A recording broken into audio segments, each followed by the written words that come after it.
वालेकुम, कैसे हैं आप सब। इश्क कोहे गिरा episode credit goes to Saya Naz, Arush Khan, Tuba Kamran, Ashma Ashfaq, proofread by Tanwa Ghazi. So let's start. मिलन रुत के हसीं सपने ज़रा ताबीर करते हैं, चलो इन चांद तारों को यूं ही तस्खीर करते हैं। बनाकर चांद को कश्ती उतर जाएं किनारे पर, बुला डालें सभी सदमात जो दिलगीर करते हैं। सभी बातें, सभी किस्से, सभी दुख भूल कर अपने नए किस्से, नई गज़लें कोई तहरीर करते हैं। जो लफ्ज़ों और मानी से बहुत है मावरा प्यारे, है अबजद से जो आगे वफ़ा तफसीर करते हैं। बहुत मुँहज़ोर हैं देखो निकल जाएं न हाथों से, चलो उड़ते हुए लम्हे यही ज़ंजीर करते हैं। हसद की आग के शोले जो भड़काते हैं ऐरों को, जलाते हैं खुद अपनी जान जो ये तकसीर करते हैं। शिकारी नफ्स बैठा है बिछाकर जाल हर लम्हा, चलाकर तीर तकवे के उसे नखचीर करते हैं। सकूते शब ने दिखलाए नए तारे तमन्ना के, उन्हें आंगन में लाने की कोई तदबीर करते हैं। तो पहली शाम हो या हो सवेरे अर्गवानी से, शफ़क़ रंगों के सब मंज़र मुझे तस्ख़ीर करते हैं। नैयर रानी शफ़क़। एक कोहरे से बड़ी रात के इख्तिताम पर एक नया सवेरा रात भर बेचैन मकीनों के लिए कुछ नए फ़ैसलों की सबीलें लिए तल्लू हुआ था। मारगला की पहाड़ियों की ओर से उगता सूरज भी आज कुछ डरा सहमा सा बार बार आसमां में तैरते बादलों से बनती धुंध के पीछे छुपने की तगदो कर रहा था। कसरे स्याल पर भी एक धुंध आलूद सुबह उतर आई थी। कसरे के तमाम मकीने इस वक्त नाश्ते की पेज पर मौजूद थे, मासवाए अमान स्याल के, जो आज खिलाफ़े मामूल अभी तक अपने कमरे से बाहर न आया था। मुलाजिम को उसे बुलाने के लिए भेजकर अनीज़ा ने जहांज़ीब स्याल के प्लेट में अंडा रखा, जबकि बाकी सभी खिलाफ़े मामूल खामोशी से अपना अपना नाश्ता करने में मगन थे। ज़ुलेदैन और साया दोनों ही बज़ाहिर पुरसुकून से दिखाई देते थे, लेकिन दर हकीकत उनके अंदर एक जंग सी छिड़ी थी। ज़ुलेदैन को मुसलसल सायरा की हिफाजत की फ़िक्र सता रही थी। सायरा को अपने किरदार की सफाई चाहिए थी। बाबा साईं, मैं कुछ दिनों के लिए हवेली जाना चाहती हूँ। सायरा ने हाथ में पकड़ा कांटा प्लेट में रखते ही एकदम कहा तो सभी नाश्ते से हाथ रोककर उसकी तरफ मुतवज्जह हुए। सिर्फ ज़ुलेदैन स्याल था जो सिर्फ अकबर से नाश्ता करने में मगन रहा। अंदाज़ ऐसा था गोया ऐसे कोई फ़र्क ना पड़ता हो। मुझे क्या एतराज़ हो सकता है भला, लेकिन इस अचानक फैसले की वजह जान सकता हूँ मैं। अनीज़ा रात को ने तमाम तरह हालात से आगाह कर चुकी थी, सो उन्होंने बिना किसी एतराज़ को उसे इजाज़त देने के साथ सवाल भी पूछा था। बस यूँ ही, मैं कुछ दिन अकेले रहना चाहती हूँ। साया ने कंधे उचकाकर कहा तो ऐबक और अलीज़ा ने बैक वक्त ज़ुलेदैन की जानिब देखा, मगर उसकी सारी तवज्जो अपने सामने रखे नाश्ते पर मरकूज़ थी। बेटा, आपकी अम्मा जान की ख्वाहिश है कि अब आप अपनी ज़िंदगी के सबसे अहम फ़ैसले में मज़ीद ताख़ीर ना करें। जहांज़ीब स्याल ने समझने वाले अंदाज़ में सर हिलाकर अनीज़ा के इशारे पर मौज़ूद गुफ्तगू बदला, तो ज़ुलेदैन की मौजूदगी में इस ज़िक्र पर साया ने बेचैनी से पहलू बदला था। बाबा साईं, मैं किसी फ़ैसले पर पहुँचने के लिए ही गाँव जाना चाहती हूँ। सायरा ने सर झटक कर जवाब दिया तो अनीज़ा ने परेशानी से उसे देखा कि जाने अब वो क्या फ़ैसला ले। ठीक है, हम आपके हर फ़ैसले में आपके साथ हैं। जहांज़ीब स्याल के कहने पर अनीज़ा बदिक्कत मुस्कुराई कि लाख चाहने के बावजूद भी वो इससे अपनी मर्ज़ी का फ़ैसला मुसल्लत ना कर सकती थी। मैं आज ही जाना चाहती हूँ। सायरा के कहने पर अलीज़ा ने कुछ बोलना चाहा, मगर ऐबक इसके हाथ पर अपना हाथ रखते उसे कुछ भी कहने से रोक गया। बाबा साईं, मैं आज शाम गाँव जा रहा हूँ। वहाँ कुछ लोगों से मिलना है मुझे। मैं ले जाऊँगा इसे गाँव। उनकी गुफ्तगू के इख्तिताम पर ज़ुलेदैन ने गोद में ज़रे रुमाल से लब थपथपाते सादा से अंदाज में कहा। उसका लहजा हर तरह के एहसास से आरी था। बाबा साईं, मैं अपनी गाड़ी में जाऊँगी। उसकी बात पर जुज़बुज़ होती साया ने दांत पीसते हुए कहा। बाबा साईं, मैं शाम 5 बजे तक निकलने का इरादा रखता हूँ। ये भी तब तक अपने काम निपटा लेगी। ज़ुलेदैन ने यूँ कहा जैसे उसकी बात सुनी ही ना हो। बाबा साईं, मैं खुद जाना चाहती हूँ। वैसे भी मुहाफ़िज़ों की गाड़ी तो साथ होगी ही ना। सारा ने जहांज़ीब स्याल को खामोश बैठा देखकर अपनी बात में वज़न पैदा करने के लिए मुहाफ़िज़ों का जिक्र किया। जहांज़ीब स्याल के साथ बाकी तीनों भी खामोशी से इन दोनों को देखने लगे, जो अपनी अपनी बंदूक बाबा साईं के कंधों पर रखे हुए थे। अलीज़ा ने यकदम अमान को याद किया, जो इतने मज़े के ड्रामे से महरूम रह गया था। वो होता तो यकीनन अपनी ज़ुबान की खुजली पर काबू, मगर वो आज था कहाँ। मिसेज़ लवेज़ा ज़ियस, जाना तो आपको मेरे साथ ही पड़ेगा, वरना भूल जाएं कि आपकी गाड़ी कसरे स्याल के गेट से बाहर भी निकल सकती है। इस बार ज़ुलेदैन ने बराह रास्त उसकी आंखों में देखते हुए कहा था। जहांज़ीब स्याल बेसाख्ता उमड़ आने वाली मुस्कुराहट को छुपाने के लिए अपना चेहरा झुका गए। अब मुझे रोक नहीं सकते। उसकी नज़रों की तनबीह को नज़रअंदाज करते सायरा ने उसे दूर-ब-दूर जवाब दिया। सायरा, बच्चे क्यों बहस कर रही हो? मैं खुद भी तुम्हारे अकेले जाने के हक़ में नहीं हूँ। अगर ज़ुलैदैन ना भी कहता तब भी तुम अकेले नहीं जाती। मैं ऐबक और अलीज़ा को तुम्हें छोड़ने की ज़िम्मेदारी सौंपती। अलीज़ा की बात पर सायरा ने एकदम दम पीछे। तो ठीक है फिर, मैं इन दोनों के साथ ही चली जाऊँगी। सायरा अभी भी ज़ुलैदैन के साथ जाने के हक़ में ना थी। मैं तो अगला पूरा हफ़्ता कहीं भी नहीं जा सकता। रात ही एक गैर मुल्की कारोबारी वफ़्द आया है और मेरी इनके साथ मुसलसल मीटिंग्स तय हैं। ऐबक ने झट अपनी मजबूरी बताई। सायरा उसके लिए हर तरह के कारोबारी मसाइल से बढ़कर थी। मगर इस वक्त वो खुद भी चाहता था कि इन दोनों के बीच के मसाइल हल हो जाएं, तो वो साफ इनकार कर गया। अलीज़ा ने सताइशी, जबकि सायरा ने उसे खा जाने वाली नज़रों से देखा था। बेटा, हर बात में ज़िद नहीं करते। या आप ज़ुलैदैन के साथ ही जाएंगी? मैं खुद भी कोई खतरा मोल नहीं लेना चाहता। जहांज़ीब सैल की बात के बाद बहस की कोई गुंजाइश ही ना थी। अब वो अपनी बात से पीछे भी ना हट सकती थी कि जहांज़ीब सैल बहुत कम उसे किसी बात पर टोकते थे। बेहतर वापस आएँ। सायरा ने इस बात में सर हिलाते हुए कुर्सी पीछे खिसकाई, लेकिन वो एक तेज़ निगाह ज़ुलैदैन पर डालना नहीं बोली थी। 5 बजे तक तैयार रहना। वो उठकर लाउंज की तरफ बढ़ी तो ज़ुलैदैन ने पीछे से हाँक लगाना ज़रूरी समझा। सायरा बिना कुछ कहे सर झटकते वहाँ से चली गई थी। हमारी बेटी को ज़्यादा तंग मत करना। सायरा के जाने के बाद जहांज़ीब सैल ने ज़ुलैदैन को नसीहत करना ज़रूरी समझा। आपको लगता है कि वो तंग होने वालों में से है? ज़ुलैदैन की बात पर वो सभी मुस्कुरा दिए थे। माजी में तुम्हारे कारनामों के बाद ये उसका हक बनता है कि वो जितना चाहे तुम्हें तंग करे। जहांज़ीब सैल ने भी उसी के अंदाज में जवाब देकर हिसाब बराबर किया। ध्यान से जाना। मुआवज़ों की गाड़ी हम वक्त तुम्हारे साथ रहेगी। जहांज़ीब सैल से हदायत दे रहे थे। सबके नाश्ता कर लेने तक भी अमान सयाल वहाँ ना आया था। अनीज़ा जहांज़ीब सैल को दफ्तर भेजने के बाद अब खुद उसके कमरे की जानिब बढ़ गई थी। तुम जानती हो, मुझे तुम्हें सोचना अच्छा लगने लगा है। वो अपनी आंखों में मोहब्बत समोए उसके दिलकश चेहरे को देखते हुए गंभीर लहजे में बोला। क्यों क्यों क्यों? कोमल ने घबरा कर इसकी जानिब देखा। किसी को सोचना कब अच्छा लगता है? अमान ने बुझ कर उल्टा उससे सवाल पूछा था। मुझे नहीं पता। उसने नफ़ी में सर हिलाते नजरें छुड़ाईं। जानती तो हो, मगर अनजान बन रही हो। मायने हिज़ी से कहते हुए मुस्कुराया। कोमल ने चौंक कर उसकी तरफ देखा। वो अभी भी मुस्कुरा रहा था और मुस्कुराने से उसके गाल पे पड़ता डिम्पल गहरा हुआ था। वो दोनों एक दूसरे को तकने में मगन थे कि एकदम मोबाइल की बजती घंटे ने उसकी आंख खुल गई। चंद लम्हे तो उसके समझने में लगे कि वो इस वक्त वहाँ कहाँ है, मगर मोबाइल की चिंगारती हुई आवाज़ ने उसकी एहसास दिलाया कि वो इस वक्त अपने कमरे में बेड पर लेटा हुआ है। उसने लेटे लेटे ही अपनी गर्दन घुमा के एक जानिब रखी मेज़ पे डरा अपना मोबाइल उठाकर देखा तो स्क्रीन पर मोबाइल कंपनी की कॉल जगमगा रही थी। वो नंबर देखकर उस गुस्सा हद से सवा हुआ। पागल लोग होते हैं, सोने भी नहीं देते। जब दिल किया मुँह उठाकर कॉल कर ली। अब बंदा सो रहा हो तो इनकी वजह से नींद ख़राब हो जाती है। कॉल कट कर बुरे बुरे मुँह बनाता। वो सख्त खौफ का शिकार लग रहा था। मोबाइल एक जानिब रखकर अभी वो दोबारा सोने का इरादा कर ही रहा था जब कुछ देर पहले देखा जाने वाला ख्वाब उसके जहन के पर्दे पर लहराया। हैं, ये मिस संधी को ख्वाब में दिखा मैंने। ख्वाब के जहन में आते ही उसकी नींद से बोझल आंखें पूरी खुल गईं। वो खुद कलामी करता एक झटके से उठ बैठा हुआ, सीधा हो बैठा। वैसे वो मेरे ख्वाब में क्यों आई? उफ़, लगता है कि मैं उसके बारे में ज़्यादा ही सोचने लगा हूँ। वो ख्वाब में भी मैं इससे यही कह रहा था कि मुझे तुम्हें सोचना अच्छा लगा है। अपना हाथ पुश्त के बल माथे पर रखे वो खुद से हम कलाम होता, अपने ख्वाब के बारे में सोचने लगा। वैसे किसी को सोचना क्यों अच्छा लगता है? जब कोई आपको अच्छा लगे या किसी से मोहब्बत हो जाए, क्या तब? कहीं मुझे उससे मोहब्बत? अरे नहीं नहीं, मुझे भला मोहब्बत क्यों होने लगी? सर बैठ कर उसे टिकाने के बाद उसने कुछ सोच अंदाज में अपनी नज़रें घुमाकर खुद से सवाल किया, मगर फिर अगले ही पल वो अपने सर पर चपत लगाकर नफ़ी में सर हिलाने लगा। चलो गूगल अंकल से पूछते हैं। उसके ख्याल आते ही मोबाइल उठाकर गूगल पर symptoms of falling in love लिख के सर्च करना शुरू कर दिया। गूगल अंकल ने वाज़ेह तौर पर उसकी सोचों की तस्दीक कर दी। मोहब्बत की जो अलामत गूगल पर नज़र आ रही थी वो इस वक्त अमान के अंदर बदरजा याता मौजूद थी। इन सारी अलामतों को जैसे जैसे वो पढ़ता गया वैसे वैसे इसकी आंखें खुलती गईं। इसी दौरान एकदम कहीं पड़ी जाने वाली सतह इसके दिमाग में गूंजी। अगर तुम्हें किसी से मोहब्बत हो जाए तो अपनी आंखें बंद करके देखो, तुम्हें उसी का चेहरा नज़र आएगा। वो 21वीं सदी का बाशूर नौजवान मोहब्बत साबित करने के लिए हद में भी सारे एक से बढ़कर एक आजमा रहा था। मोहब्बत भला यूँ थोड़ी ना साबित होती है, ये तो बस अपना रास्ता खुद ही बना लिया करती है। और सायरा के कहे के मुताबिक मोहब्बत भी उससे अपना आप मनवा लेने वाली थी। चलो ये करके देखते हैं। अपनी सोच पर अमल करते हुए उसने तजर्बा करने के लिए अपनी आंखें बंद की तो छम से कोमल का चेहरा उसकी आंखों में उतर आया। उसने झट से आंखें खोली। ओह, तो मिस्टर अमान, आप वाकई महज़ मोहब्बत में मुब्तला हो चुके हैं, और वो भी उस मिस अंधी की मोहब्बत में। अब वो गूगल अंकल भी कह रहे हैं कि तुझे मोहब्बत हो गई है।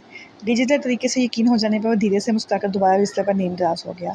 इसी इस्ना में किसके कमरे के दरवाजे पर दस्तक हुई तो उसने लेटे लेटे ही मुलाजिम को भी मज़ीद सोने का कहकर नाश्ते से मना कर दिया। अब इसको जल्द अज जल्द प्रपोज़ कर दूँगा। ऐसा ना हो कि देर हो जाए और मिस संडी को कोई मिस्टर अंधा मिल जाए। वापस कोमल को सोचने से इरादा बांधने के दौरान गैर इरादी तौर पर व्हाट्सएप खोला तो इत्तेफाक से सामने सबसे पहला स्टेटस कोमल का ही था। वो शायद किसी पार्टी की तस्वीर थी। संधी, वैसे हो तुम प्यारी, मेरे पास आकर मज़ीद प्यारी हो जाओगी। उसके दिलकश चेहरे को देखते हुए यूँ कह रहा था जैसे कोमल इसके सामने मौजूद हो। चंद लम्हे इसकी तस्वीर देख लेने के बाद वो मोबाइल साइड टेबल पर रखकर एक बार फिर सोने के इरादे से लेट चुका था। उसे आज जामिया देर से जाना था। दोबारा उसकी आँख अनीज़ा के जगाने पर ही खुली थी। आज यूनिवर्सिटी नहीं जाना था क्या? अनीज़ा ने प्यास उसके बाद से हिलाते नरमी से इस्तफसार किया। बस दिल नहीं चाह रहा था, कुछ देर ठहर कर जाऊँगा सिर्फ एक्सेल का लेक्चर लेने। और लाड से कहकर उनकी गोद में सर रख गया जो उसके पास ही बिस्तर पर बरजमान हो रही थी। ये तो बहुत अच्छी बात है, इन दोनों के बीच सब ठीक हो जाए, इससे ज़्यादा खुशी की क्या बात होगी। अफसोस मैंने ये Tom and Jerry show miss कर दिया। उसके बाद उंगलियां फेरते अनीज़ा ने उसे नाश्ते को दम हुई तो आमतौर कार्रवाई से आगाह किया तो वो खुश दिली से कहता अनीज़ा को भी हंसने पर मजबूर कर गया। उन्होंने प्यास उसके सर पर एक चपत लगाई थी। अनीज़ा अक्सर ही उससे अपने दिल की बहुत सी बातें किया करती थी जो किसी राज की तरह अमान के सीने में दफन थी। बाहर खलंडरा नज़र आने वाला अमान से दर हकीकत बहुत गहरा था।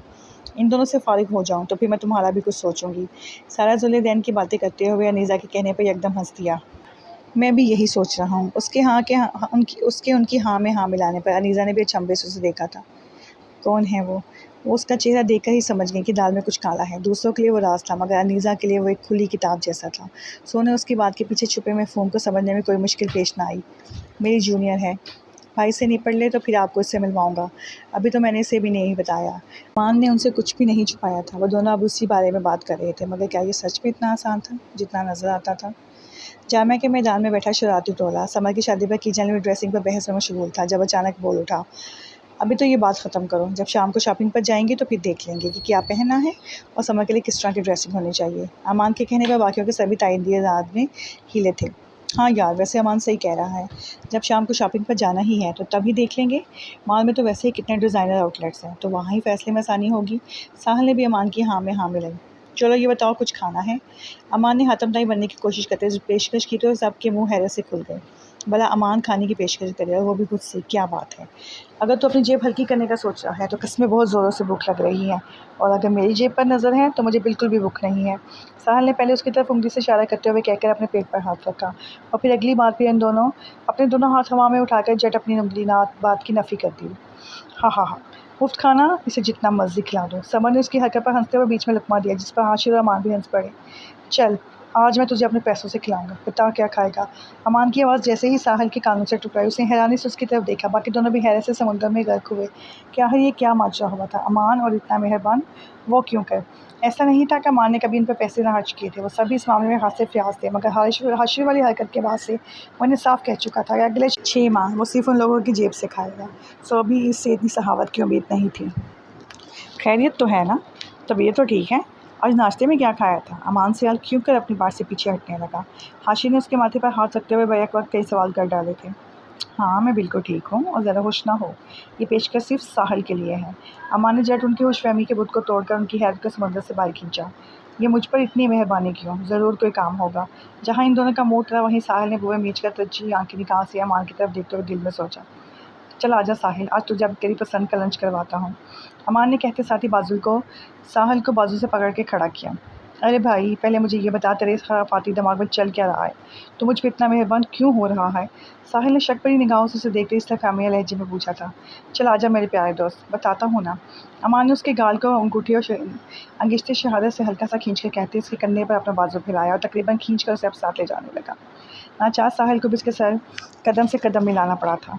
कैफ़े में बैठकर भी साहिल इसके कड़े टेबलों से घूर रहा था जबकि अमान अपनी अजली लापरवाह तबीयत की बिना पर उसकी तरफ देखने के बजाय इधर उधर निगाहें दौड़ा रहा था। बता भी दे क्या बात है? आखिर साहिल से रहा नहीं गया तो उसने एक बार फिर पूछा था। तो ये खा फिर बताता हूँ। उसकी पसंदीदा चीज़ स्टिक की तरफ इशारा करते हुए अमान ने लापरवाही से कहकर अपना फ़ोन निकाल लिया। साहिल ने चंद लुत्फ़ में लिया मगर बेचैनी हद से सिवा थी जो वजह जाने बगैर किसी तो कम नहीं होने वाली थी। तो ऐसे ही बता दे कि मुझे रिश्वत क्यों दे रहा है, मुझसे खाया नहीं जा रहा कुछ भी। साहिल ने प्लेट पर एक खिसकाकर से मुखातिब किया जो मोबाइल पर जाने क्या लिखने में मगन था। अच्छा तो फिर मोबाइल देख, मैंने एक नंबर भेजा है और इस पर तुम्हें लड़की बन के मैसेज पर बात करनी है, ज़रूरत पड़ने पर कॉल भी करनी है। अमान ने अपना मोबाइल जेब में डालकर उसकी बात का जवाब दिया। तेरा दिमाग ख़राब हो गया है क्या? तुम लोगों ने बस मुझे इसी काम के लिए रखा हुआ है क्या? मैं हरगिज़ ऐसा नहीं करूँगा।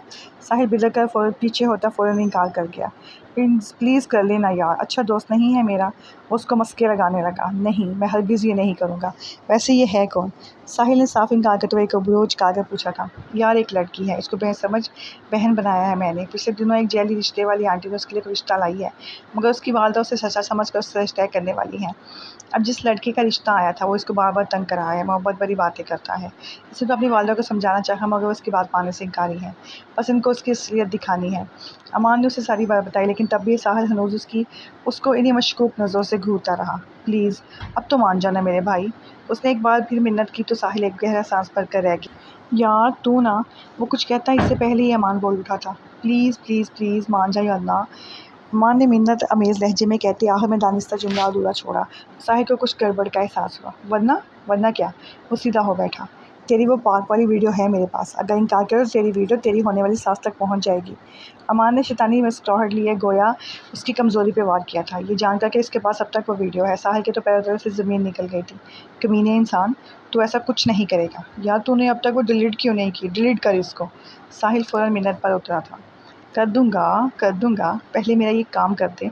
उसी दिन के लिए रखी हुई थी कि जब घी सीधी उंगली से ना निकले तो उसके लिए उंगली टेढ़ी करनी पड़ेगी। अमान ने शाने बेनियाजी से कंधे उचकाए। अच्छा कर दूंगा तेरा ये काम, अब प्लीज़ वो वीडियो डिलीट कर देना। साहिल हार मानते हुए अब इसकी हिम्मत समाजत कर रहा था। अमान ने उसे सब्र रखने का कहकर अपने सामने से उस लड़के को मैसेज करवा कर ही दम लिया था। जाने अब ये लोग क्या तमाशा करने वाले थे। शहर इस्लामाबाद के गिरदोनवा में डलती शहर नारंजी शाम से मुआनका करने की तैयारी में थी जब जुलैदैन से कसर वापस आया। वहाँ के साथ ही अनीसा से सारा की तैयार होने की तस्दीक करके खुद भी ताज़ा होने चला गया। 15 मिनट बाद वो नीचे आया तो ज़ाफ़रानी रंग के साता से ढीले डाले घुटनों तक आते कुर्ते के साथ हम रंग प्लाजो पहने, हमेशा की तरह दुपट्टा हिजाब की सूरत लपेटे, सारा अपने साथ बैठी अनीसा की किसी बात पर सर हिला रही थी। जुलैदैन की आते ही अनीसा उसकी तरफ मुतवज्जा हुई तो सारा एक बार हम निगाह इस पर डालते अलीज़ा के साथ बाहर निकल गए। जुलैदैन, जब उसे मनाने की कोशिश करो तो ये ख्याल भी रखना कि किसी भी तरह सारा की ज़ात का एतमाद मजरूह ना हो। मुझे जल्द ही कोई अच्छी खबर सुननी है। इन दोनों के निकलते ही अनीसा ने उसे नसीहत की, तनबीह एक साथ की थी। अब फ़िक्र न करें अम्मा जान, मैं आपको मायूस नहीं करूँगा। अब रुखसती की तैयारियाँ करें बस। आने वाले वक्त से अनजान जुलैदैन ने अपने हसार में लेकर तसल्ली देते उनकी पेशानी को चूमा था। ख्याल रखना हमारी बेटी का। उनकी दोबारा हदायत पर वो खोले से हंस दिया था। आपको नहीं लगता कि आपकी बेटी से ज़्यादा आपके इस मासूम बेटे को दवाओं की ज़रूरत है? जुलैदैन के शरारत से कहने पर अनीसा ने उसके कंधे पर एक धप रसीद की। मेरी सारी दुआएं तुम बच्चों के लिए ही हैं, ध्यान से जाना। चपत लगाकर उसका शाना थपथपाते अनीसा ने ममता भरे लहजे में कहा था। कोई और हुक्म? उसके मुस्कुराकर पूछने पर अनीसा ने नफ़ी में सर हिलाते उसका माथा चूम लिया। वो लोग बाहर आए तो सायरा किसी बात पर अनीसा से उलझ रही थी, मगर अनीसा को आते देखकर वो इससे फिर बाद में बात करने का इरादा करती। अगले सीट के खुले दरवाजे से गाड़ी में बैठ गई। उसके चेहरे के तनाव भरे तासरात उसके शदीद संजीदगी के गमाज थे।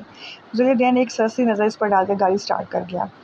मेरे ख्याल से अब हमें जायनमाज़ संभाल लेनी चाहिए। उनकी गाड़ी की कसर से निकलते ही अमान के शोही से कहने पर अनीसा ने उससे घूरा था। ठीक कह रहे हो, ये आग और पानी होती तो एक दूसरे को ठंडा कर लेता, लेकिन भड़कते शोलों में जलते अंगारे डालकर हमने आग मज़ीद भड़का दी है। अलीज़ा की गुलिफशानी पर अनीसा ने दिल ही दिल में इन दोनों के लिए बेहतरी की दुआ की थी। क्या करें लीज़ा जी, अब हर कोई आपके जैसा खुशकिस्मत तो होता नहीं कि इसे ठंडा यख पानी मिल जाए जो किसी तौर पर भड़कता ही नहीं। अमान का इशारा यकीनन ऐबक की तरफ था। फ़िक्र न करो देवर जी, अपनी बारी आने दो, फिर देखेंगे कि कौन ठंडा पानी है और कौन बर्फ़ का गोला। उसकी बात पर हाथ जलाकर अपनी गाड़ी की तरफ बढ़ गया। इसे इन तीनों के साथ मॉल जाना था, जबकि अनीसा चेहरे पर एक आसूदा से मुस्कान लिए अलीज़ा की हमराई में अंदर की जानिब बढ़ गई।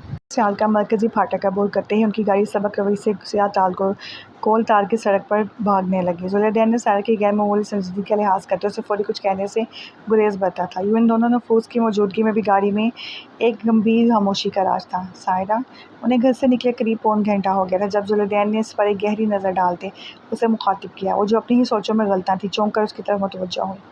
नाराज़ हो? उसकी इस्तेफ़ामिया नज़रों पर जुलैदैन के किए गए सवाल पर वो हद से ज़्यादा अचंभे में गिरी। जुलैदैन सियाल कब से उसके एहसासात की परवाह करने लगा था। उनकी गाड़ी अब शहर की हदूद से निकल आई थी। सड़क के दोनों तरफ फैले बुलंदो बाला पहाड़, उनकी ओट में छुपते सूरज की नारंगी किरणों का इनकी किरणों चोटियों से टकरा कर मुनक्कस होना एक अजीब सहर अंगेज़ मंजर पैदा कर रहा था। मगर कुदरत के इस हसीन नज़ारे से बेनियाज वो दोनों एक नई बहस छेड़ने के दर पे थे। मेरे एहसासात व जज्बात की फ़िक्र करने की आपको ज़रूरत नहीं है, रखाई से कहकर सायरा ने चेहरा वापस खिड़की की जानिब मोड़ लिया। मैं जानता हूँ कि तुम यूँ ज़बरदस्ती मेरे साथ आने पर खफा हो, मगर मैं अब तुम्हें लेकर किसी भी खतरे का मुतमईन नहीं हो सकता। तुम्हारी हिफाजत मेरी अवलीन तरजीह है और मैं इस पर कोई समझौता नहीं करूँगा। ज़ुलैदैन ने एक नज़र से देखकर मजबूत लहजे में कहते नज़र वापस सामने नजर आती सड़क पर टिकाई थी। मिस्टर सियाल, आपके मुंह से ऐसी बातें कुछ अच्छी नहीं लगती। बीच राह में छोड़ जाने वाले क्या जाने कि किसी की हिफाजत कैसे की जाती है। सायरा के इस्तेज़ाई लहजे ने ज़ुलैदैन के दिल पर एक कारी वार किया था और जो कल तक ज़ुलैदैन की बेनियाज़ी पर कर रही थी, आज उसकी फ़िक्र को जूट कर डालने लगी। शायद इसे खुद भी इदराक न था कि दरहकीकत वो चाहती क्या है। पलट कर आने वालों के हलूस पर भी तो शक नहीं करना चाहिए ना। ज़ुलैदैन ने इसकी साफ़गोई पर दहाई देते दिल को संभाल कर सादा से लहजे में कहा था, कौन जाने कि पलट कर आने वाला सच में नादिम है भी या नहीं। किसे पता कि वो दोबारा छोड़कर नहीं जाएगा। हम इंसान कैसे किसी के दिल का हाल जान सकते हैं। सायरा ने इसके बाद रद्द करते उस पर अपनी बेएतबारी अच्छी से वाज़ेह कर दी थी। यकीन न सही, मगर किसी को खुद को साबित करने का एक मौका तो मिलना ही चाहिए। ज़ुलैदैन ने इस बात पर भी उसकी बात पर होने वाली तकलीफ़ को दबाते हुए शान से कहा कि वो जानता था ये मामला ज़ोर ज़बरदस्ती से हल होने वाला नहीं है। उसे ये सब तहम्मुल से बर्दाश्त करना था।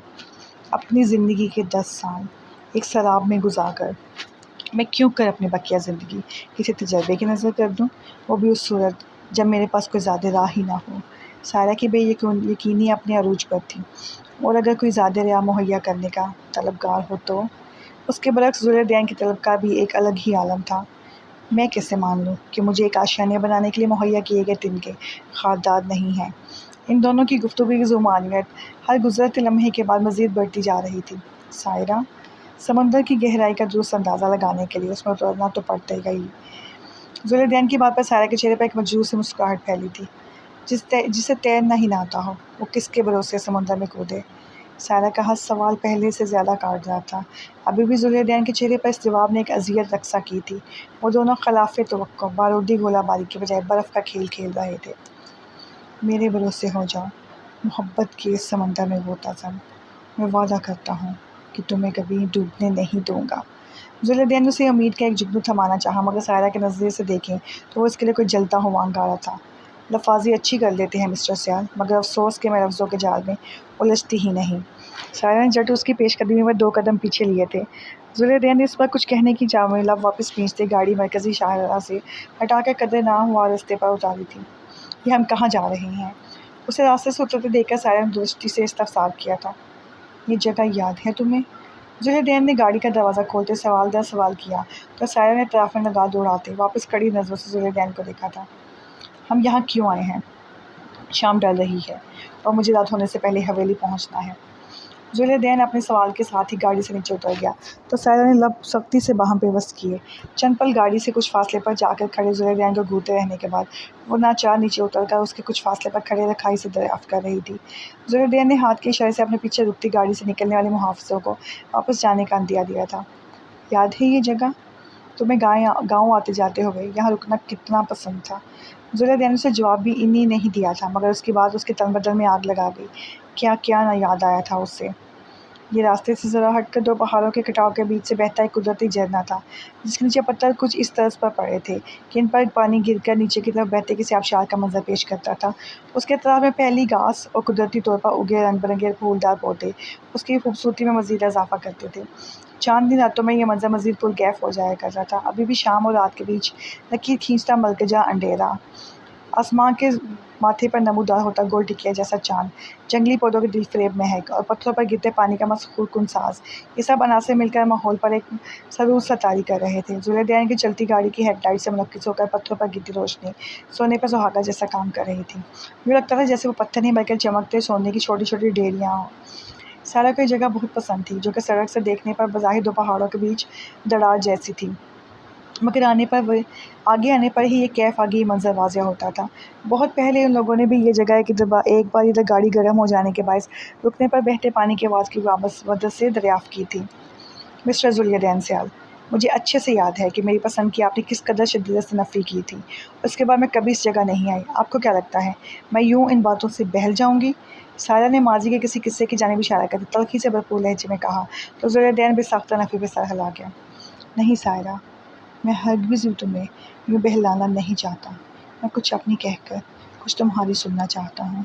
मैं चाहता हूँ कि जो भी तुम्हारे दिल में है वो तुम बिला झिझक कह डालो। मैं बस ये चाहता हूँ कि तुम मेरी माफ़ी और मोहब्बत दोनों कबूल करके मुझे खुद को साबित करने का एक मौका दो। जुलैदैन उसके सफ़ेद मोमी हाथों का अपने मजबूत हाथों की गिरफ्त में लेते सारा से इल्तिजा सी की थी। उसकी बात अभी मुकम्मल भी नहीं हुई थी कि सारा तेज़ी से उसके हाथ झटके। वो अब अपने दिल की कहने की ठान चुकी थी। मिस्टर सियाल, आप मेरे दिल की बात जानने की चाह में मुझसे मौका मांग रहे हैं, जिसे आपने खुद अपनी सफाई का कोई मौका नहीं दिया।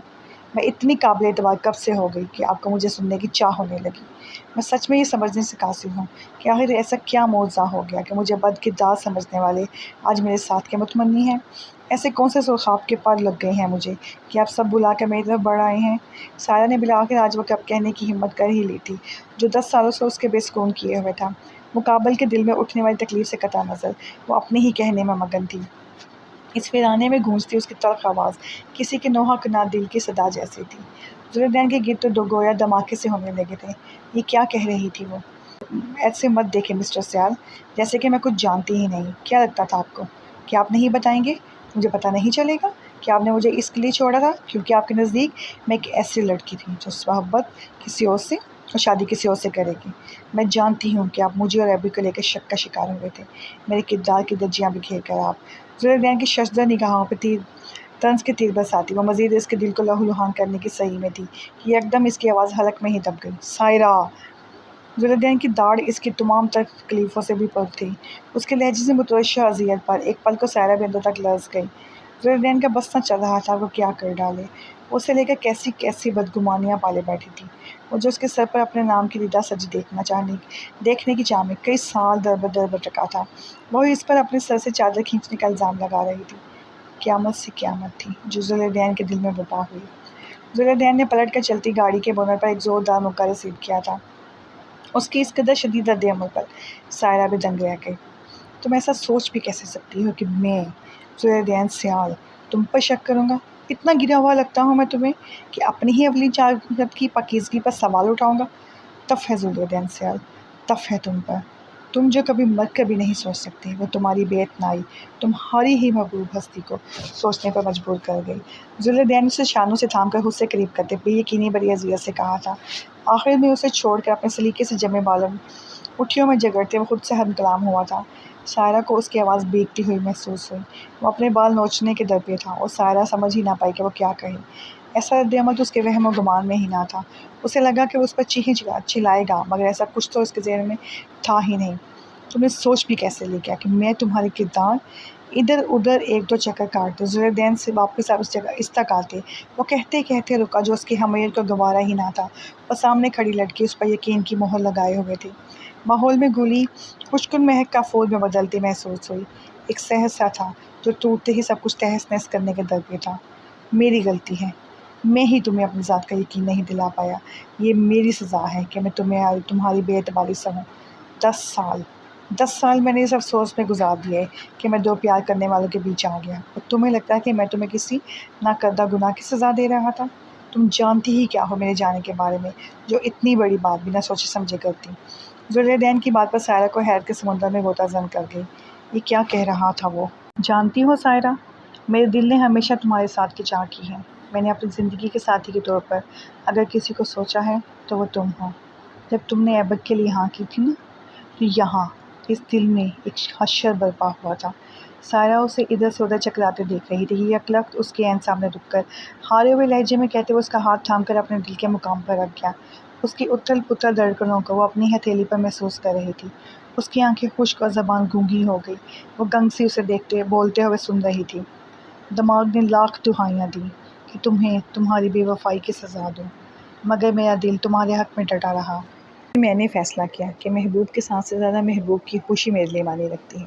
ये सोच मुझे पीछे हटने पर मजबूर कर गई कि मुहिब के लिए महबूब और बड़े भाई के लिए छोटे भाई की खुशी सबसे ज़्यादा मुकद्दम होती है। मैं तो तुम दोनों को एक साथ कुछ देखने पर ही पुरसुकून हो जाता, मगर शाहज़ेब की जज्बातियत ऐन वक्त पर से बिगाड़ गई। जानती हो ऐबक ने ऐन वक्त पर निकाह से इनकार किया था क्योंकि शाहज़ेब ने उसे बता दिया था कि मैं तुम्हें पसंद करता हूँ। ये वजह थी शाहज़ेब से तातल्लुक़ की। मुझे इस बात का कलक नहीं था कि मुझे मेरी मोहब्बत नहीं मिली, मगर ये सोच मुझे मारने के लिए काफ़ी थी कि मेरे महबूब को उसकी चाहत नहीं मिली। ये ख़्याल कि मेरे भाई ने मेरे लिए अपनी मोहब्बत कुर्बान कर दी है, ये मुझे दिन रात के चौके लगाता रहा। जुलैदैन दर्द से चूर लहजे में से खुद पर बीती दास्तान सुना रहा था और सायरा की गोयाई ही सलब हो गई थी। मुझे तुम्हारे किरदार को लेकर न 10 साल पहले कोई भ्रम था और ना ही मैं आज ऐसा कुछ सोच सकता हूँ। मैंने तुमसे बारहा बात करने की कोशिश की थी, मगर हालात ने हमें इस नहज पे पहुँचा दिया कि फिर बात करने का कुछ बचा ही नहीं। 10 साल पहले मुझे इस बात का अफसोस ज़रूर था कि तुम्हें तुम्हारी मोहब्बत नहीं मिली, मगर मेरे अंदर इतना हौसला फिर भी नहीं था कि मैं तुम्हें छोड़ सकता। मैं इसलिए नहीं गया था कि मुझे तुमसे कोई शिकायत थी, बल्कि मैंने मोहब्बत को बेजारी का पेहन ही इसलिए उड़ाया था कि तुम्हें फ़ैसला लेने में आसानी हो। मैं तुम्हें तन्हा छोड़ गया ताकि तुम चाहो तो उसे वापस पा सको जो तुमसे छिन गया था। 10 साल पहले भी फ़ैसले का इख्तियार तुम्हारे पास था, और आज 10 साल बाद जब मैं जानता हूँ कि तुम अभी के लिए हमेशा एक बहन और दोस्त सही हो, तब भी तुम हर तरह से आज़ाद हो। अब भी वही होगा जो तुम चाहोगी। जुलैदैन ने तकान ज़दा लहजे में कहकर सायरा के हाथ को आज़ादी बख्शी तो उसे लगा इसका दिल खाली हो गया है। 10 साल उसने एक ऐसे वाहमे में गुजार दिए जो एक पल में हवा में तहलील हो गया था। अब वो जानती ही ना थी कि एतराज़ किस बात पर करे। शक और शिकायत, ये लफ्ज़ मेरे लिए बने ही नहीं। मैं अगर वापस आकर तुमसे उलझा भी हूँ तो सिर्फ़ इस ख्याल से कि तुम मेरे बारे में सोचती क्यों नहीं। मेरी गलती है कि मैंने अपने तईन तुम्हें फ़ैसले का इख्तियार तो दे दिया, मगर तुम्हें बताया नहीं कि तुम्हारे इख्तियार में क्या क्या है। मैं डरता था कि कहीं तुम मुझे छोड़ने का फ़ैसला न कर लो, और इसी खौफ के ज़ेरे असर तुम बिला वजह तुमसे उलझता भी था, मगर अब नहीं। अब मैं मज़ीद तुम्हें परेशान नहीं करूँगा। बस इतना कहना चाहता हूँ कि मैंने कभी तुम पर शक नहीं किया। सारे इख्तियार उसे सौंपते आखिरी बात उसकी आंखों में देखकर कहते, वो उसे यूं ही हैरान छोड़कर गाड़ी में जा बैठा था। गाड़ी में बैठकर शीशे के पार नजर आती सायरा को देखते उसे एक बार फिर इसका इल्ज़ाम याद आया तो वो एक ज़ोरदार हाथ स्टीयरिंग पर मार गया। उसने भले से सायरा के सामने सारी वजाहत कर दी थी, मगर दिल में उठती तीसी उसे मज़ीद तकलीफ़ देने लगी। स्टीयरिंग पर हाथ मारने की वजह से हारन की ज़ोरदार आवाज़ माहौल पर छाए सकूत को चीरती दूर तलक गई तो बुत-बनी सायरा भी यकलख होश में आई। उसने मुड़कर शीशे के पास से नजर आते जुलैदैन को एक नज़र देखना चाहा, मगर आंखों के आगे छाई धुंध लगेगी। इसकी कोशिश नाकाम बना गई। वो चश्मे तर मसलती ढीले डाले कदमों से गाड़ी के खुले दरवाजे से अंदर आन बैठी, जो जुलैदैन ने बैठते ही उसके लिए वाक कर दिया था। उसके बैठते ही जुलैदैन ने आंखें रगड़ती गाड़ी एक ज़ोरदार चिचराहट के साथ पीछे ली। अगले ही पल उसे वो गाड़ी हवा में उड़ती महसूस हुई। सायरा सफ़ेद पड़ते चेहरे के साथ बार बार लब भींच कर गाड़ी भगाती जुलैदैन पर नज़र जमाती और फिर वापस मोड़ लेती। उसे बहुत कुछ कहना चाहती थी, मगर उसकी ज़बान साथ देने से इनकारी थी। इस जगह से गांव का मज़ीद एक फ़ासला 1 घंटे का था, मगर जुलैदैन की गाड़ी पूरे 35 मिनट बाद सियाल हवेली में दाखिल हो चुकी थी। ये 35 मिनट सायरा ने लरज़ते दिल, कँपकँपाते होंठों और कांपती टांगों के साथ गुजारी थी। ये सब कुछ उसके लिए बहुत गैर मुतवक्का था। हवेली पहुंचकर अम्मा भी से मिलते ही वो लोग अपने अपने कमरों में चले आए कि अम्मा भी इशा पढ़ते ही सो जाने की आदत थी। जहांगीर और आल्फा दूसरे गांव किसी अजीज़ की इयादत को गए थे, सो इनका पर्दा रह गया, वरना इनके चेहरों पर एक रकम अजियत उनका राज फाश कर देती। उनकी ज़िंदगी में दर आने वाला यह नया मोड़ जाने ने कहाँ ले जाने वाला था। वो एक ही मंजिल की जानिब गामज़न रहते। ये फ़ैसला होना अभी बाकी था। मोहब्बत हमसे करनी है तो फिर शिकवा नहीं करना। ये शिकवे हमने देखे हैं, दिलों को दूर करते हैं। मोहब्बत हमसे करनी है तो फिर रोया नहीं करना। ये आंसू हमने देखे हैं, दिलों को चीर देते हैं। मोहब्बत हमसे करनी है तो फिर वादा नहीं करना। ये वादे हमने देखे हैं कि अक्सर टूट जाते हैं। साहिल को बहाल पे मजबूरी अमान की बात मानना पड़ी, और 1 हफ्ते के अंदर अंदर वो लोग तमाम तर सबूत इरम की वालदा को देकर इस रिश्ते वाली आंटी और इस लड़के का पर्दाफाश कर चुके थे।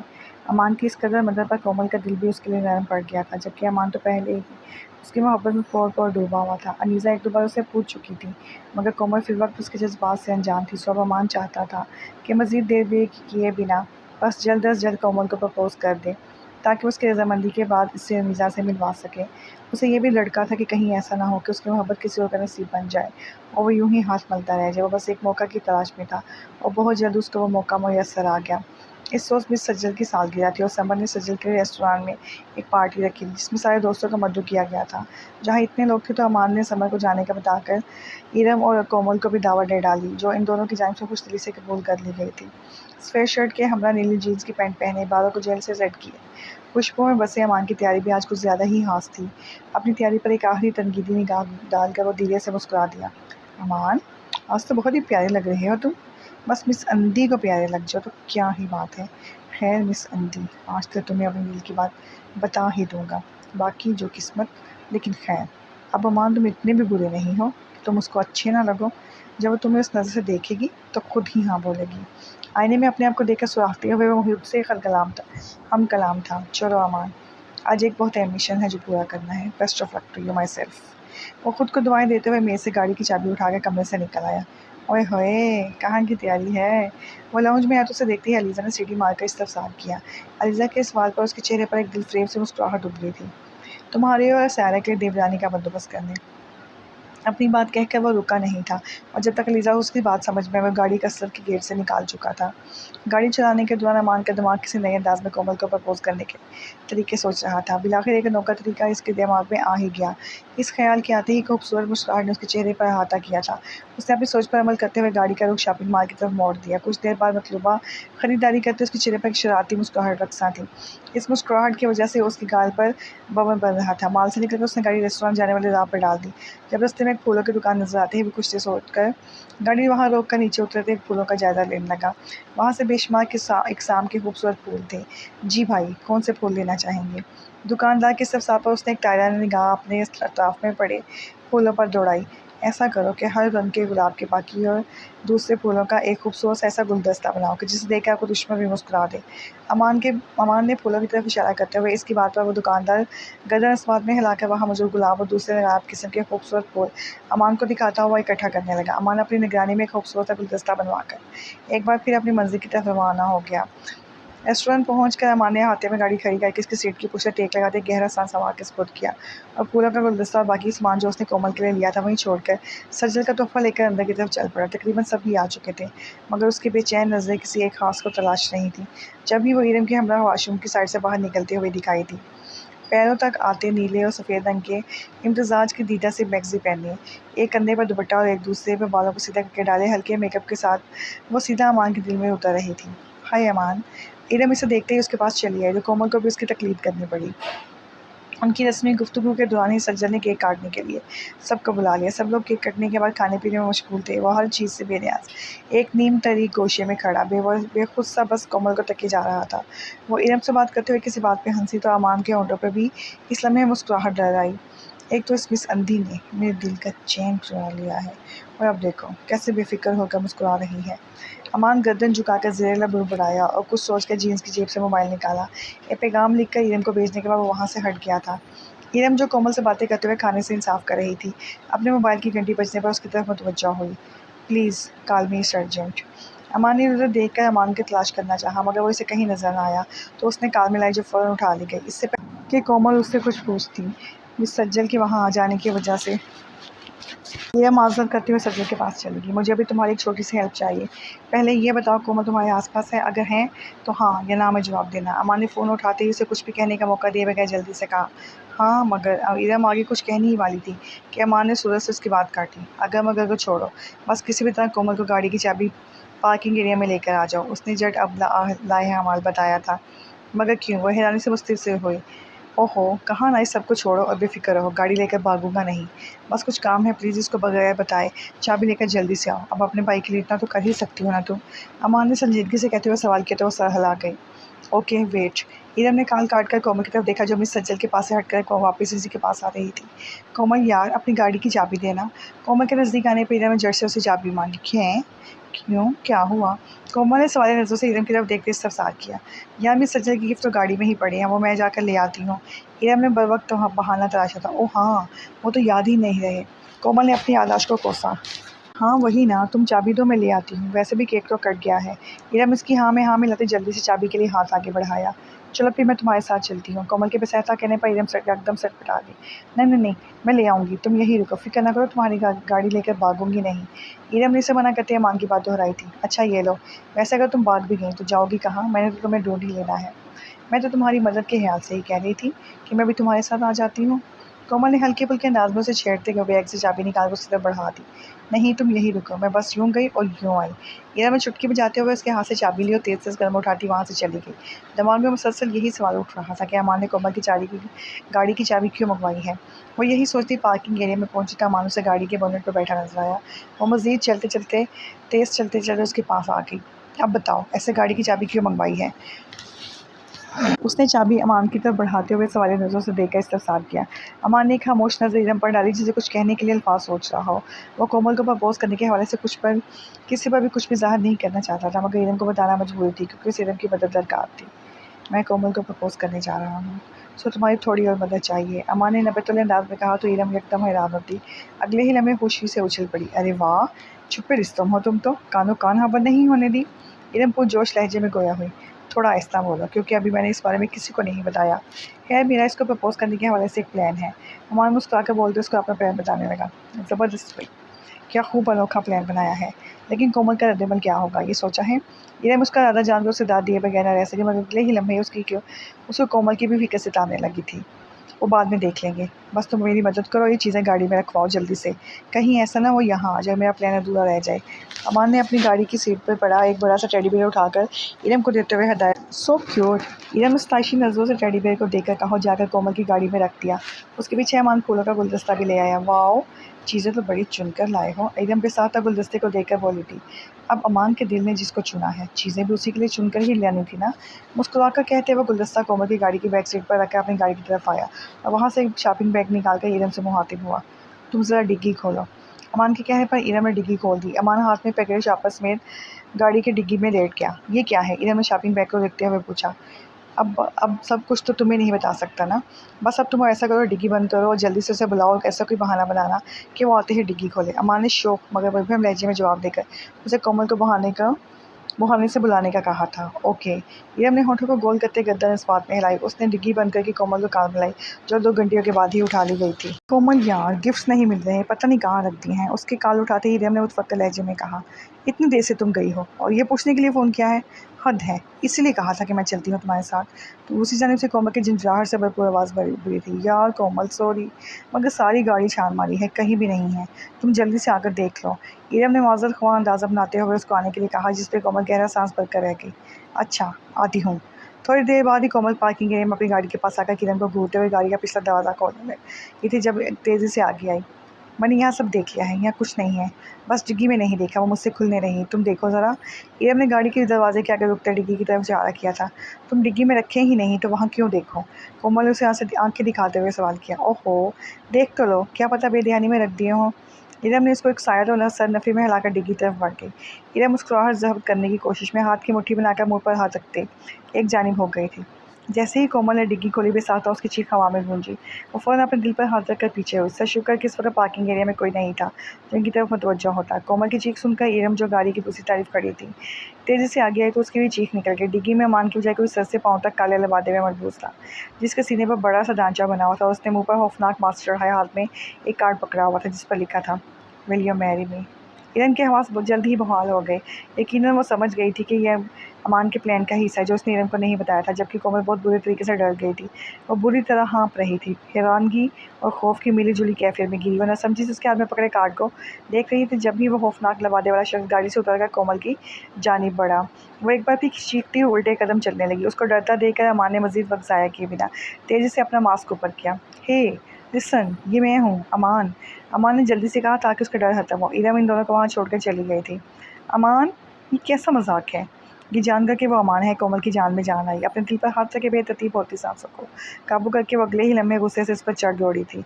ये मजाक नहीं है, मैं बिल्कुल संजीदा हूँ, अमान ने मुस्कुराकर कहते अपनी जेब से छोटा सा मखमली चौकोर डिब्बा निकालकर उसको खोलकर अमान कोमल के सामने किया।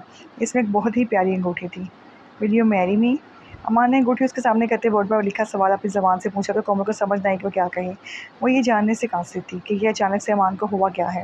ये सब क्या है अमान? उसका दिल अभी तक बेहंगम अंदाज में धड़क रहा था। उसने उलझे हुए लहजे में इस्तफसार किया। Marriage proposal?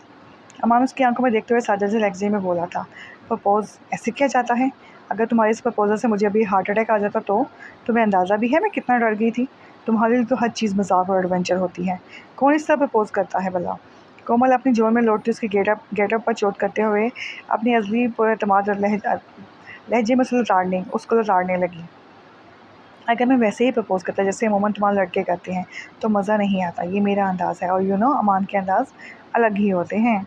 अमान इसकी जानिब देखते हुए मुस्कुराया। मुस्कुराने से गाल पर डिब्बा पड़ा था जिसमें एक लम्हे को कोमल खो सी गई, मगर दूसरे ही लम्हे वो खुद पे काबू पाते हुए बोली थी, हाँ, चाहे तुम्हारे अंदाज से किसी की जान ही चली जाए। दोनों बाजू सीने पर बांधते उसने तंजिया लहजे में कहा, तुम्हारी जान जाने से पहले मैं अपनी जान कुर्बान कर देता। वो गंभीर लहजे में कहते हुए उसके नज़दीक हुआ था। उसके लहजे और अल्फाज की इस गंभीरता पे कोमल के दिल की एक बीट मिस हुई थी। गनी पलकें लरस कर उठ चुकी थी। कोमल ने धीरे से अपनी गनी पलकें उठाकर उसकी तरफ देखा। एक पल को दोनों की नज़रें एक दूसरे से मिली और इस पल कोमल को अमान की आंखों में अपने लिए बेपनाह चाहत नजर आई थी। उसने घबराकर सूरज से अपनी नज़रें वापस चुराई थीं। अगर मैं इनकार कर दूँ तो?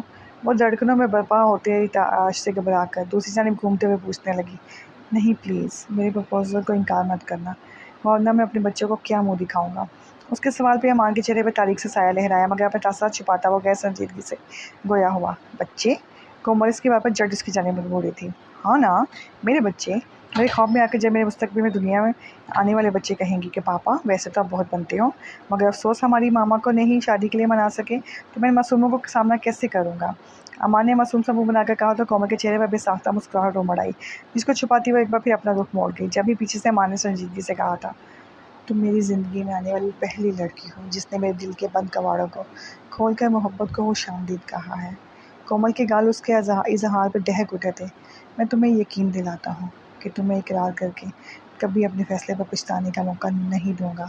तो क्या तुम्हें अमान जहांज़ेब सियाल का साथ अपनी ज़िंदगी में कबूल है? अमान ने यकीन दिलाते हुए पूछा था। मुझे फ़ैसला करने के लिए कुछ वक्त चाहिए। कोमल का दिल गवाही दे रहा था कि अमान जो कह रहा है वो सच है, मगर वो जल्दबाजी से काम नहीं ले सकती थी। ठीक है, जितना मर्ज़ी टाइम ले लो और ये अंगूठी रख लो। अगर तुम्हारा जवाब हाँ में हुआ तो पहन लेना, अगर ना में तो कुछ ना कहना, बस मुझे दोबारा वापस पार्सल करवा देना। मैं समझ जाऊँगा कि मैं तुम्हारे काबिल नहीं हूँ। और हाँ, कुछ भी फ़ैसला करने से पहले तुम्हारी गाड़ी में एक टेडी बियर है, उसके हाथ में एक कार्ड है, वो पढ़ लेना। अमान ने संजीदगी से कहते हुए मखमली डब्बी कोमल की तरफ बढ़ाया। कोमल उसकी तरफ मुड़ी तो अमान नज़रें झुकाए अपने हाथ आगे बढ़ाए हुए खड़ा था। कोमल ने कुछ हिचकिचाहट के साथ बिना कुछ कहे वह मखमली डब्बा ले लिया। कोमल की डिब्बी उठाते ही अमान तेज़ी से मुड़कर अपनी गाड़ी की तरफ बढ़ा। स्याह चूहा उतार कर गाड़ी में रखते ही अपना हुलिया दुरुस्त करता वहाँ से निकलता चला गया। कोमल की निगाहों ने दूर तक उसका पीछा किया था। नज़र वापस अपने हाथ पे पड़ी तो मखमली डिब्बिया में मौजूद अंगूठी पूरी आबोताब से जगमगाते उसकी तवज्जो अपनी जानिब खींच रही थी। वो कितने ही पल अमान के कहे लफ्ज़ों के हिसार में गिरी। साकत सी वहाँ खड़ी रही। इसका एतराज़ उसके फ़ोन की बजती घंटी ने तोड़ा था। अमान और ईरम उसे अंदर बुला रही थी। उसे आने का कहकर वह डिबिया बैग में डालती अंदर बैठ गई। जाने से पहले वो उस टेडी बियर के हाथ से कार्ड निकालना न बोली थी। जाने अमान सियाल की किस्मत में क्या लिखा था। सायरा को हवेली आए 3 से 4 दिन हो गए थे। ज़ुरैदैन 2 दिन रहकर वहीं से लाहौर वापस जा चुका था। इन 2 दिनों में सायरा ने उसे सिर्फ वक्त रुखसत देखा था, क्योंकि वह सुबह सवेरे हवेली से निकलकर रात गए लौटता। इन दोनों के बीच इस दिन के बाद से कोई बात ना हुई थी। कस्रे सियाल के मकीनों से मुसलसल राब्ते में थी, मगर अपने सफ़र के मद्देनजर से उसने किसी को भी आगाह ना किया और ना ही किसी ने उससे कुछ पूछा था।